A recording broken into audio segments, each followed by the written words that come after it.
జూబ్లీహిల్స్ ఉప ఎన్నికకు సంబంధించిన అంశంలో ఇక మరొక రోజు గడువు మాత్రమే మిగిలి ఉంది. ఓవరాల్గా ప్రచారం అయితే మరి మూడు పార్టీల మధ్య ఇక చూస్తున్న క్రమంలో రోజు రోజుకు వేడెక్కుతుందని చెప్పుకోవచ్చు. రాజకీయ విమర్శలతో జూబ్లీహిల్స్ నియోజకవర్గంలో ఎక్కడ చూసినా ప్రచార హోరు కనిపిస్తోంది.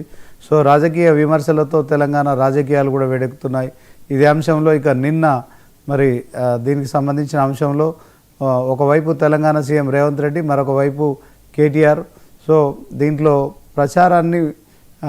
ప్రచారం చేస్తున్న క్రమంలో చేస్తున్న విమర్శలు కావచ్చు.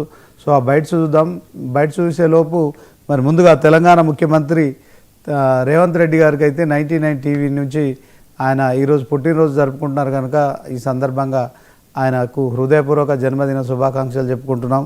సో ఇదే క్రమంలో మరి ఇక అన్ని పత్రికల్లో మరి నీలం ముదిరాజు మెదక్ పార్లమెంటు కాంగ్రెస్ ఇన్ఛార్జి ఒక యాడ్ అయితే రిలీజ్ చేశారు. దీంట్లో ఒక చక్కటి ఒక 2-3 వ్యాఖ్యలు అయితే మనం ఈ సందర్భంగా చూడొచ్చు. నల్లమల్ల కొండల్లో ఉదయించిన సూర్యుడు, 6 గ్యారంటీలు అమలు చేస్తున్న ధీరుడు, పోరాటాల్లో ఆలుపేరుగని యోధుడు, ప్రజా సంక్షేమ రథసారథి, బీసీలకు 42% రిజర్వేషన్లకు కృషి చేస్తున్న నాయకుడు, తెలంగాణ అభివృద్ధి వారధి, జనహితమే తన మతమై తెలంగాణ అభివృద్ధికి బాటలు వేస్తున్న తెలంగాణ ముఖ్యమంత్రి వర్యులకు శ్రీ యనుమల రేవంత్ రెడ్డి గారికి హృదయపూర్వక జన్మదిన శుభాకాంక్షలు అని చెప్పి మరి వచ్చిన ప్రకటన మనకు ఫుల్ పేజ్ ప్రకటన అయితే దర్శనమిస్తోంది. సో ఓవరాల్గా 99 టీవీ నుంచి మరొకసారి ఆయన ఇప్పుడు 56 సంవత్సరాలు ఉన్నారు. అతి చిన్న వయసులో ఆయన ముఖ్యమంత్రి అయ్యారు. అదే క్రమంలో టీపీసీసీ ప్రెసిడెంట్ అయ్యారు. సో ఒకసారి జెడ్పీటీసీగా ఆయన ప్రస్థానం మొదలై తర్వాత ఆయన జెడ్పీ చైర్మన్ అయ్యారు, ఎంపీగా ఒకసారి, ఎమ్మెల్యేగా ఒకసారి. సో మొత్తానికి ఒక 25 ఇయర్స్లో అతి తక్కువ కాలంలో తెలంగాణకు సీఎంగా ఆయన కావడం అంటే నిజంగా ఇట్స్ ఏ మిరాకిల్ అని చెప్పుకోవచ్చు. సో ఆయనకు అతి చిన్న వయసులో ముఖ్యమంత్రి పదవి చేపట్టే అవకాశం వచ్చింది. సో ఆయన ఇప్పుడు రెండోసారి కూడా ముఖ్యమంత్రిగా ఆయన పుట్టినరోజు జరుపుకుంటున్నారు. సో ఇది ఇక ముందుగా డిబేట్లోకి వెళ్దాము. డిబేట్లోకి వెళ్లే ముందు మనతో పాల్గొంటున్నారు డిబేట్లో మల్లేశ్వర్ గారు, విశ్లేషకులు, అదే క్రమంలో కాంగ్రెస్ నాయకులు శివకుమార్ లాల్ గారు, నాగేంద్ర గౌడ్ గారు బీఆర్ఎస్ పార్టీ రాష్ట్ర కార్యదర్శి, వాసుదేవరావు గారు బీజేపీ ప్రతినిధి, అలాగే దాస్ సురేష్ బీసీ నాయకులు ఉన్నారు. సో అందరికి కూడా గుడ్ మార్నింగ్. సో ఈ వేదిక నుంచి మరొకసారి మీరు కూడా తెలంగాణ సీఎం రేవంత్ రెడ్డి గారికి పుట్టినరోజు శుభాకాంక్షలు తెలిపితే ఆ తర్వాత ఇక దీంట్లో నిన్న జరిగిన అంశంలో ఇటు రేవంత్ రెడ్డి గారు కావచ్చు, అటు కేటీఆర్ ఏం మాట్లాడారో బయట కూడా చూద్దాం.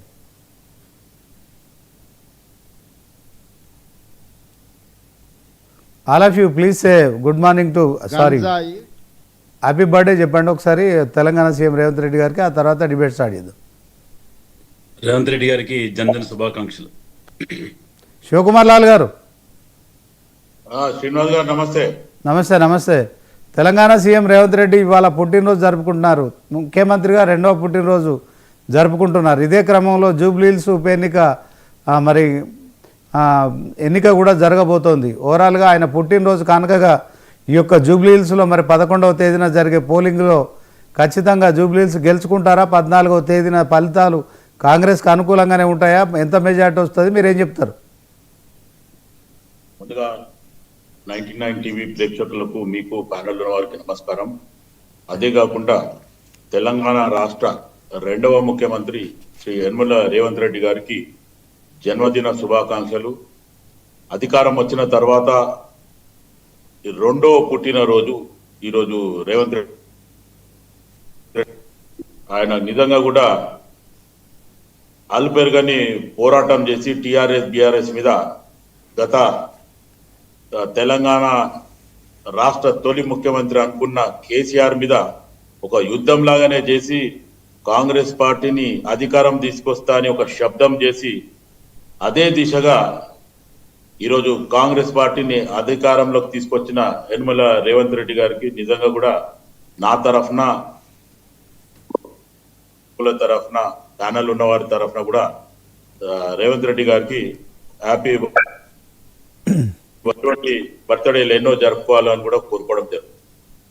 అదే కాకుండా జూబ్లీ సెలక్షన్ పరంగా ఆలోచిస్తే ఆయన పిసిసి అధ్యక్షుడు ఏదైతే వర్కింగ్ ప్రెసిడెంట్ ఉన్నప్పటి నుండి ఏదైతే దూకుడుగా ప్రదర్శించిండో అదే స్టైల్ పిసిసి అధ్యక్షుడిగా చేయడం జరిగింది. ఈ రోజు తెలంగాణ రాష్ట్ర ముఖ్యమంత్రిగా ఉండి కూడా ఈరోజు బై ఎలక్షన్ లో నిజంగా కూడా నేను ముఖ్యమంత్రిని అనేది కూడా ఒక నిమిషం పక్కన పెట్టేసి కాంగ్రెస్ పార్టీలా నేను ఒక దూకుడుగానే పోతాను అనుకొని ముందుకు పోయి ప్రచారం చేస్తూ ఈ రోడ్ షోలు చేయడము లేకపోతే కార్నర్ మీటింగ్లు పెట్టడం నిజంగా కూడా ముఖ్యమంత్రి రేవంత్ రెడ్డి గారిని అభినందించే విషయం. ఎందుకంటే ఒక స్థాయికి వచ్చిన తర్వాత కొంతమంది నేను ముఖ్యమంత్రిని కదా నేను ఆ ఎలక్షన్ కి పోవాల్సిన అవసరం లేదు అని ఆలోచించే ముఖ్యమంత్రులు కూడా ఈ రోజు ఉన్నారు. కానీ నేను ముఖ్యమంత్రి అయినా సరే మన రాష్ట్రంలో ఒక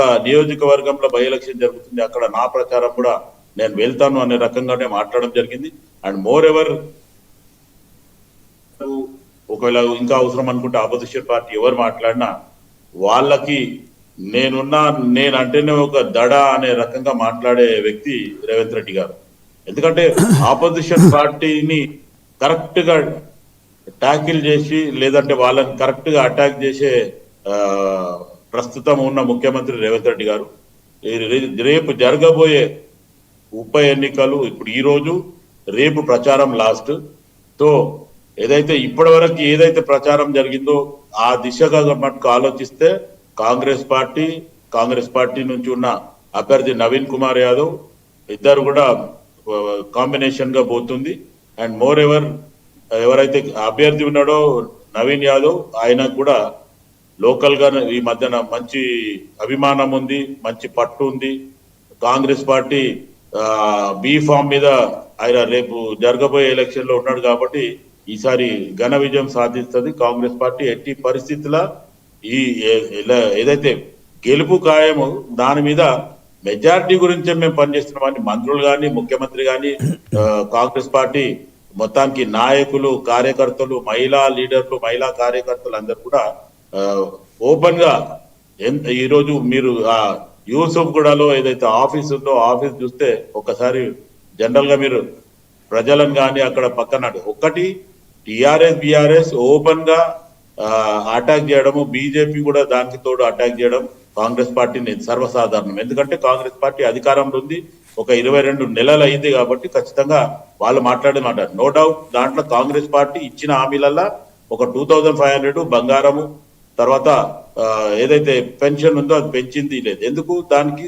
బీఆర్ఎస్ చేసిన ఏదైతే ఖజానా ఖాళీ చేసిండ్రు అనే రకంగానే ప్రజలకు చెప్పడం జరిగింది. నిన్న కూడా ముఖ్యమంత్రి గారు ప్రెస్ మీట్ లో మాట్లాడుతూ కూడా ప్రతి దానికి చాలా ఓపెన్ గా క్లియర్ గా ఇవ్వడం జరిగింది. ఒకవేళ అవసరం అనుకుంటే మన దగ్గర 18,500 కోట్లు ఉన్నాయి. ఈరోజు ఆర్ కృష్ణయ్య వస్తాడా, మందకృష్ణ మాదిగ గారు వస్తారా, ఎవరు వస్తారో లేకపోతే బీజేపీలు వస్తారా బీఆర్ఎస్ వస్తారా వాళ్ళనే అడుగుతా ఎవరికి ముందు ఇవ్వాలా అని. ఎందుకంటే ఇన్స్టిట్యూషన్స్ ఏదైతే కాలేజీలు రీఎంబర్స్మెంట్ ఇవ్వలేదని బంద్ చేస్తామని కూడా వాళ్ళు మాట్లాడితే ఒకవేళ మీరు అట్లనే అనుకుంటే రేపు మీరు లేకపోతే మీరు రూల్స్ కి వ్యతిరేకంగా ఏది పోతుండ్రో అవన్నిటి మీద కూడా నేను కొరడా పెడతా అనే రకంగా వాళ్ళకు కూడా చెప్పడం జరిగింది. ఈ రోజు కాంగ్రెస్ పార్టీ అధికారంలోకి వచ్చిన తర్వాత ముఖ్యమంత్రి రేవంత్ రెడ్డి గారు ఎక్కడైనా సరే ఒక అభివృద్ధి పరంగా పోదాము అనే రకంగా ఆలోచిస్తుంటే ఈ రోజు బీఆర్ఎస్లు అడుగడుగున అడ్డుకోవడం జరుగుతుంది. ఈ రోజు హైడ్రా పేరు చెప్పి ఈ రోజు బై ఎలక్షన్లు ఏమేమో మాట్లాడుతున్నారు.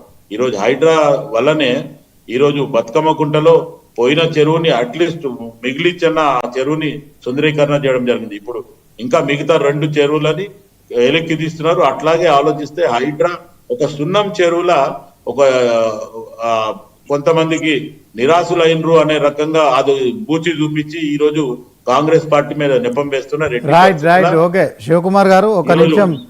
బండి సంజయ్ వర్సెస్ రేవంత్ రెడ్డి అంటే వారిద్దరి మధ్య ఏదైతే మాటలు విమర్శలు ఉన్నాయో అవి ఒకసారి ఆ బయట చూద్దాం. బయట చూసిన తర్వాత డిబేట్ కంటిన్యూ చేద్దాం.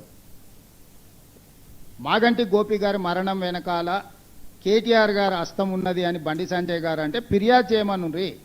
ఇప్పుడు ఫిర్యాదు లేనిది ఒక మరణాన్ని వివాదాస్పదం చేసి రాజకీయ లబ్ధి కోరుకోవాలని నేను అనుకుంటలేను. వారి కుటుంబం నేను కూడా టీవీలలో మీడియాలో చూసిన. మాగంటి గోపీనాథ్ గారి తల్లి నా కుమారుడి